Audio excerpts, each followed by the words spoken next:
What if the largest state in America, a vast land of ice and extremes, was almost never part of the country at all? How did a remote wilderness, bought for literal pennies an acre in a deal the public laughed at, become such a crucial piece of the United States? To really get the Alaska of today, we have to journey back.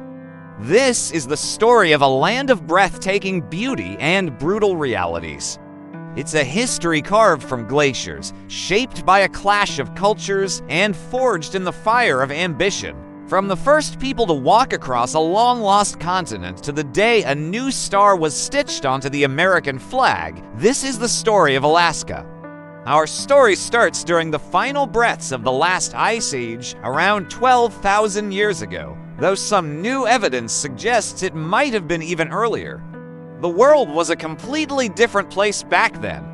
So much of the planet's water was frozen in massive glaciers that sea levels were hundreds of feet lower.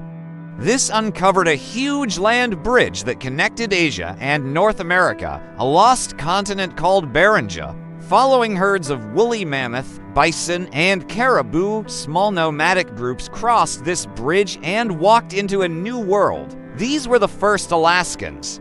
Over thousands of years, they blossomed into diverse and incredibly resilient peoples who learned not just how to survive in this tough landscape, but how to thrive. Along the rugged southern coast and the Aleutian Islands, the Unangaks and Alutiiq peoples mastered the sea, building sleek kayaks perfect for hunting sea lions and otters. Up north, the Inupiat and Yupik perfected life on the edge of the Arctic, hunting whales and seals, and building complex societies around their families. Inland, across the endless forests and river valleys, lived the Athabascan groups, skilled hunters and fishers who moved with the seasonal migrations of salmon and caribou. And in the rainforests of the southeast, the Tlingit, Haida, and Tsimshian built a rich world of towering totem poles, lavish potlatches, and powerful clans. For centuries, these nations lived by their own traditions, with their own trade routes and conflicts. They developed a deep, sophisticated knowledge of the land, a knowledge they passed down through generations.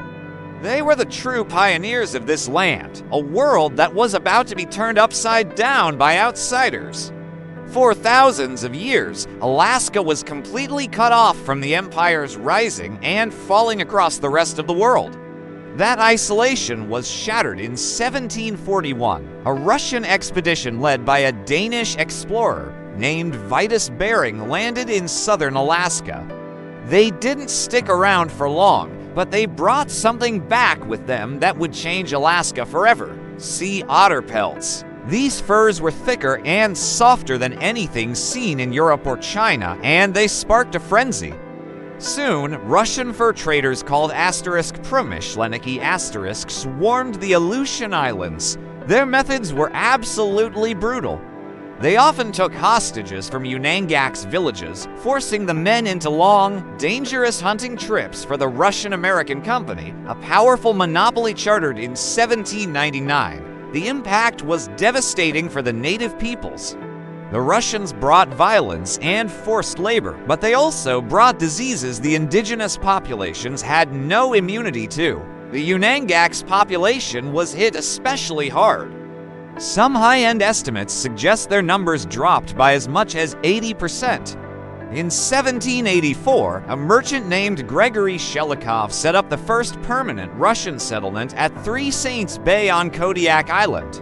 A few years later, the colony's ruthless governor, Alexander Baranov, moved the capital of Russian America to what we now call Sitka. It became the bustling, chaotic center of the colony, a place of tense trade where Tlingit warriors fought fiercely to defend their homeland. But Russia's grip on Alaska was never that strong. The colony was incredibly expensive and difficult to run from half a world away. By the mid-1800s, the sea otters had been hunted nearly to extinction. The fur trade was collapsing, and a battered Russia, weakened by the Crimean War, started looking for an exit strategy. Meanwhile, another nation was looking to grow. The United States, still healing from its own civil war, was driven by an idea called Manifest Destiny.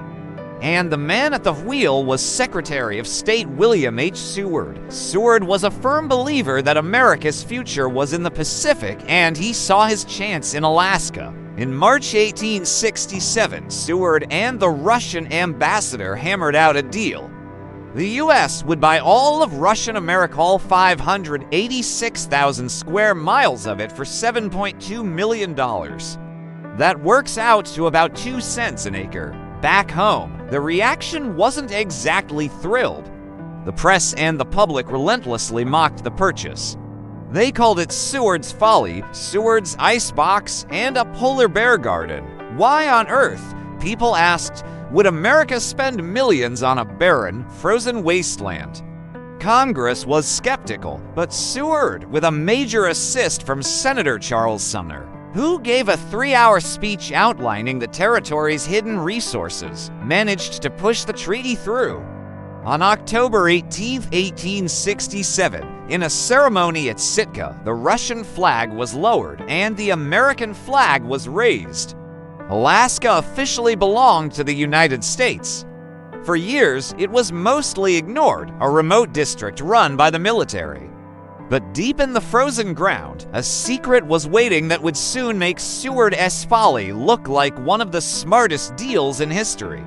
In 1896, prospectors struck gold in a small creek in Canada's Yukon Territory, right next door to Alaska. A year later, the first boats carrying tired, bearded, and suddenly rich miners pulled into Seattle and San Francisco with suitcases stuffed with gold. The news ignited a global stampede, the Klondike Gold Rush. More than 100,000 people got Klondike fever. They were clerks, farmers, and teachers who dropped everything to chase a dream of fortune in the North. Most of them had no idea what they were in for. Just getting to the gold fields was a horrific ordeal.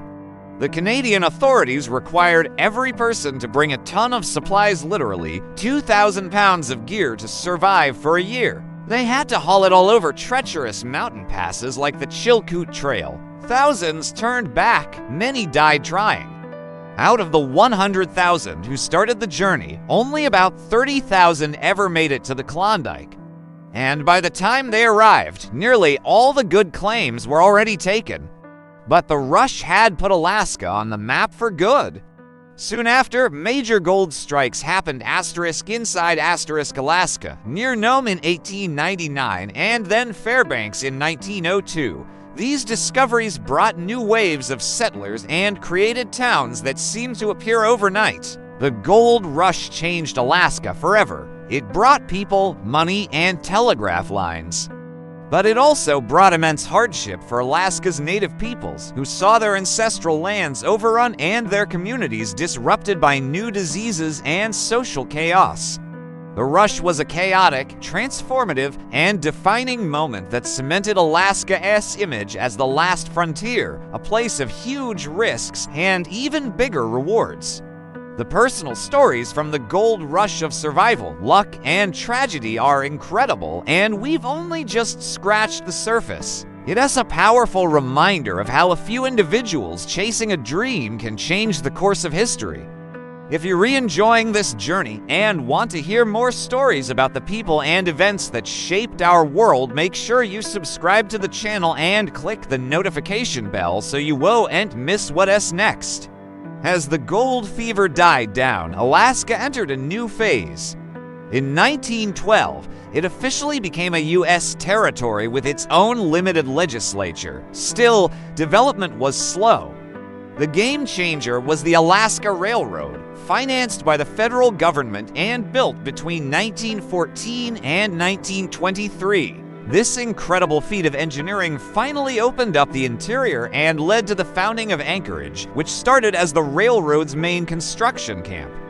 But the event that truly slammed the accelerator on Alaska's journey to statehood was World War II. Its strategic location, right next to Russia and on the Great Circle route to Asia, suddenly became a top military priority. That strategic importance became terrifyingly real in June 1942 when Japan bombed Dutch Harbor and then invaded and occupied to remote Aleutian Islands, Attu and Kiska. It was the first time an enemy had occupied American soil since the War of 1812. The U.S. responded with a massive military buildup. The war and the Cold War that followed proved that Alaska was vital to national security.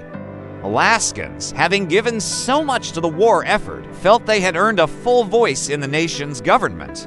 The final push was powered by another discovery from underground this time. It wasn't gold, it was oil. The discovery of a huge oil field on the Kenai Peninsula in 1957 promised a future of economic independence and sealed the deal for statehood. After decades of fighting for it, the Alaska Statehood Act was finally passed by Congress and signed by President Dwight D. Eisenhower in 1958. On January 3, 1959, Alaska was officially proclaimed the 49th state of the Union. From the first footsteps across a lost continent through the brutal realities of the fur trade to a ridiculed purchase that became a strategic masterstroke. From the wild chaos of the gold rush to its critical role in a world war, Alaska's journey is remarkable. It's a story that reflects the resilience of its indigenous peoples, the ambitions of empires, and the relentless drive of pioneers.